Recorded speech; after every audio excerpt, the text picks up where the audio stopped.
you watch this video of me drawing Wonder Woman, let's have a discussion about what actually makes a good female character.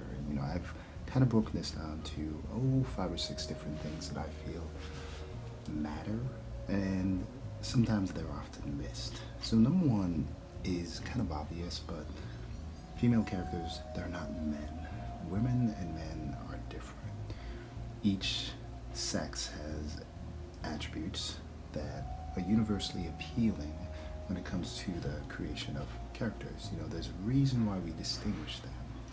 So good characters recognize this. Good female characters recognize that even though both can be heroic, both can be brave, they don't necessarily have to act exactly the same. There's a reason you make a character a girl character. Remember that, so you distinguish it as being a female character. They're not just men with tits. The second thing is they should be attention-grabbing, mesmerizing, visually appealing. People need to want to see more of that character. They need to stand out visually. So this could mean that they're sexy. This could mean that they're different, fantastical in different ways. The big thing is they just can't be bland. Think about Psylocke. There's a reason why Psylocke stands out. Because of her costume, because of her stances, because of her poses, the way she's drawn. That's what matters. Item number 4, I would say, is story. Just because you have an idea for a character doesn't mean it's gonna work. You actually need to develop an actual story for her.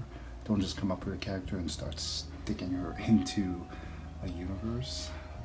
And then we've also got to consider the ability for a character to actually grow as a person.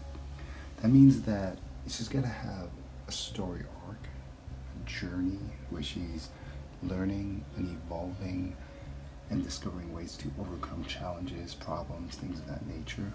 It also means that the character itself cannot just start off perfect. They need to get better by struggling to get better, whether that's training, whether that's being taught different lessons, or just, learning throughout their journey. Which leads to the other aspect of this, in that good female characters have flaws. And this is true with all characters in general. They need to have imperfections, because imperfections actually create the character and makes them interesting. It also makes them relatable.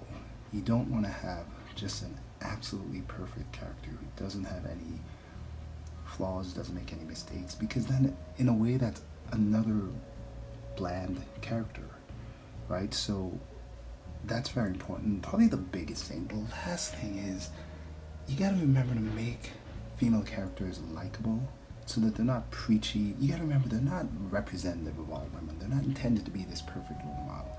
They should ideally be fun, likable characters, because we need to be able to root for the protagonist. We need to be able to get behind them. We shouldn't be just there to pit a female character and make them this perfect Mary Sue. No, we need somebody who's got flaws, who has a story, but ideally somebody that we absolutely like. Fun characters, likable, good personalities. That's what matters. I think that's the biggest lesson on this list.